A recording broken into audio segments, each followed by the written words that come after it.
adik-adik, selamat pagi semuanya. Gimana kabarnya adik-adik? Kakak berharap ya adik-adik selalu menjaga kesehatannya di rumah dan selalu memakan makanan yang bergizi supaya adik-adik tetap kuat dan tetap sehat. Kita saat ini masuk dalam ibadah kita. Sebelumnya kita masuk dalam ibadah kita, kakak mengajak kita untuk berdoa. Kita berdoa. Bapa kami di surga, kami bersyukur kepada Tuhan karena Tuhan masih memelihara kami. Tuhan masih memberi kami kesempatan untuk datang kepadamu. Kiranya saat ini Tuhan Kau berkati, Kau tolong, Kau lindungi setiap adik kami yang ada di rumah, di mana mereka berada saat ini. Tuhan selalu bersama dengan mereka. Semuanya kami serahkan kepadamu Tuhan, bahkan ibadah kami saat ini, biarlah Tuhan Kau selalu memberkati. Inilah doa kami, dalam nama Yesus kami berdoa. Amin. Adik-adik, kita akan memuji Tuhan lebih semangat. Saya mengajak semuanya ada untuk berdiri ya. Ada harus tetap sukacita untuk memuji Tuhan. Kita menaikkan pujian kita. Dong-dong ada iblis di bawah kolom.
Nah, adik-adik, kita sudah memuji Tuhan, kita sudah meninggikan Tuhan. Kini tiba saatnya kita akan mendengarkan firman Tuhan lebih sungguh-sungguh, lebih serius untuk datang kepada Tuhan, lebih semangat untuk mendengarkan firman Tuhan. Saya berharap ya, adik-adik tenang untuk mendengarkan firman Tuhan dan lebih sungguh-sungguh untuk serius untuk mendengarkan firman Tuhan. Sebelumnya kita akan menaikkan pujian kita. Saya senang berdoa.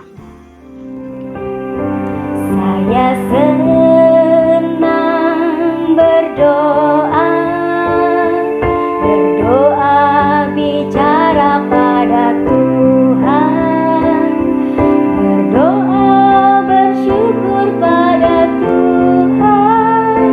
Saya senang berdoa.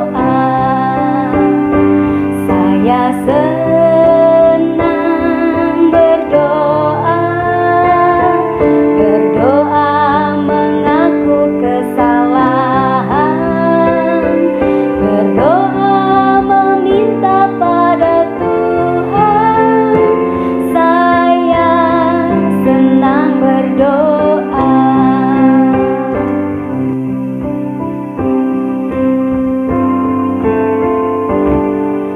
Nah, teman-teman, berdoa itu penting karena dengan berdoa kita bisa bicara pada Tuhan, bersyukur pada Tuhan, juga bisa mengakui kesalahan kita dan meminta Tuhan mengampuni kita. Yuk, kita berdoa ya setiap hari. Saya senang berdoa, berdoa bicara pada Tuhan, berdoa bersyukur pada Tuhan. Saya senang berdoa. Saya senang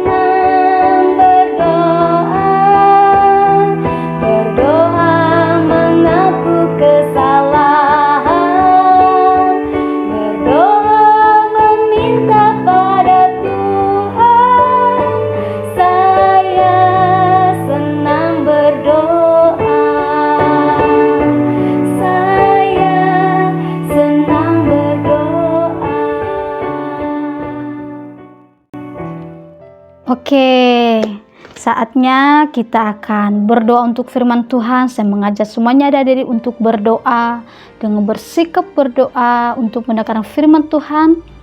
Kita berdoa. Bapa kami di surga, saat ini Tuhan, kami akan mendengar firman-Mu.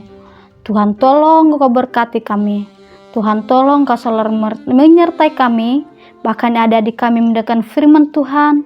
Biarlah mereka serius untuk mendengar firman Tuhan, sungguh-sungguh untuk mendengarkan firman Tuhan.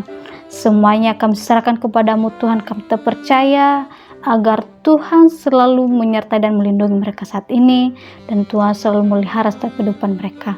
Kami serahkan semuanya kepadamu Bapa. Inilah doa kami, dalam nama Yesus kami berdoa. Amin. Simson dan Delila. Cerita ini terdapat dalam Alkitab, yaitu Hakim-Hakim pasal 13 sampai pasal 16. Pada zaman dahulu di Israel, hiduplah seorang laki-laki bernama Manoah. Ia dan istrinya tidak memiliki anak. Pada suatu hari, datanglah malaikat Tuhan kepada istri Manoah. Malaikat itu berkata, "Kamu akan mengandung dan melahirkan seorang anak laki-laki. Tapi ingat, jangan pernah mencukur rambutnya, karena anakmu telah dipilih Tuhan untuk menyelamatkan orang Israel dari orang Filistin." Orang Israel memang telah melakukan apa yang jahat di mata Tuhan, sehingga Tuhan menyerahkan mereka ke dalam tangan orang Filistin 40 tahun lamanya. Mereka dijajah dan diperlakukan dengan tidak adil. Tapi Tuhan mengasihi orang Israel.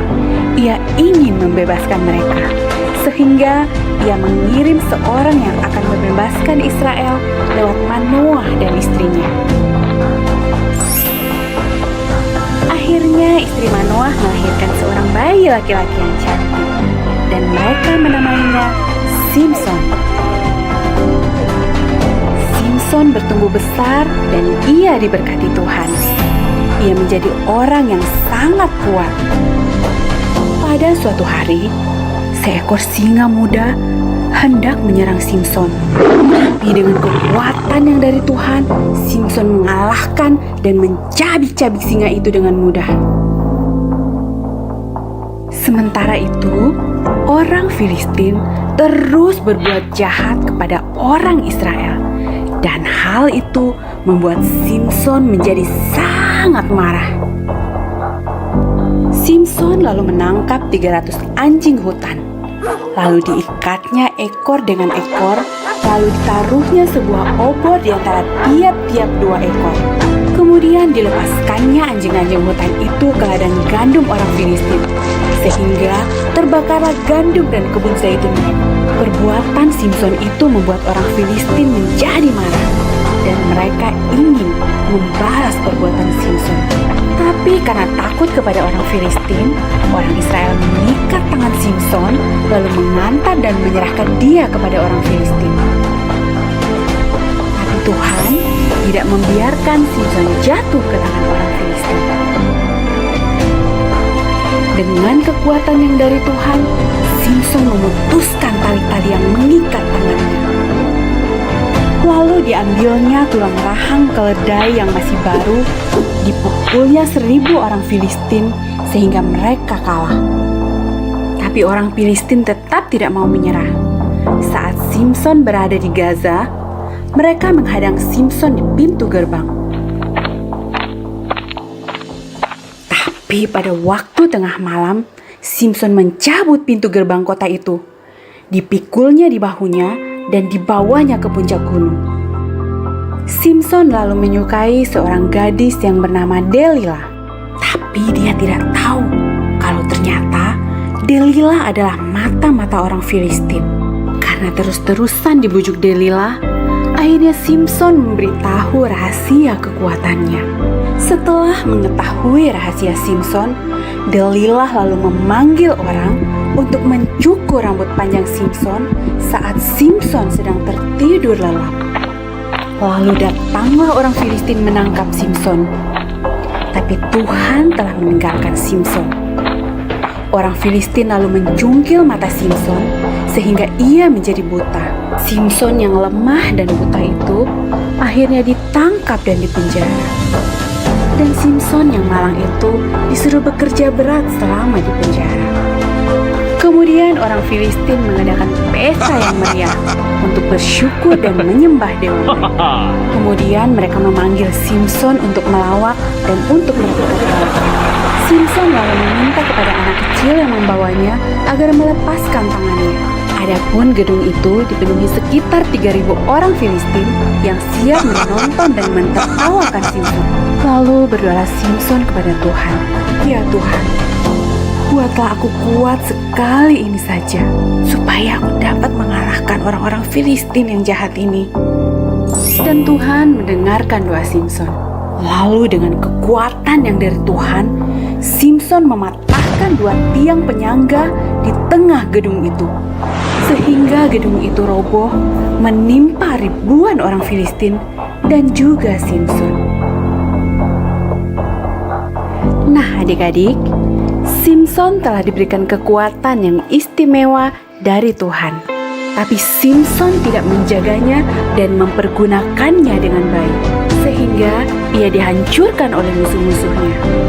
Matanya dicukil, ia dipenjara, dan ia jadi bahan tertawaan musuh-musuhnya. Nah, sebagai anak-anak Tuhan, kita diberi banyak hal istimewa, terutama keselamatan. Apakah kita perlu menjaganya? Ya, sudah pasti. Caranya bagaimana? Yaitu dengan hidup taat. Taat pada orang tua, taat pada peraturan, dan ya, taat pada firman Tuhan.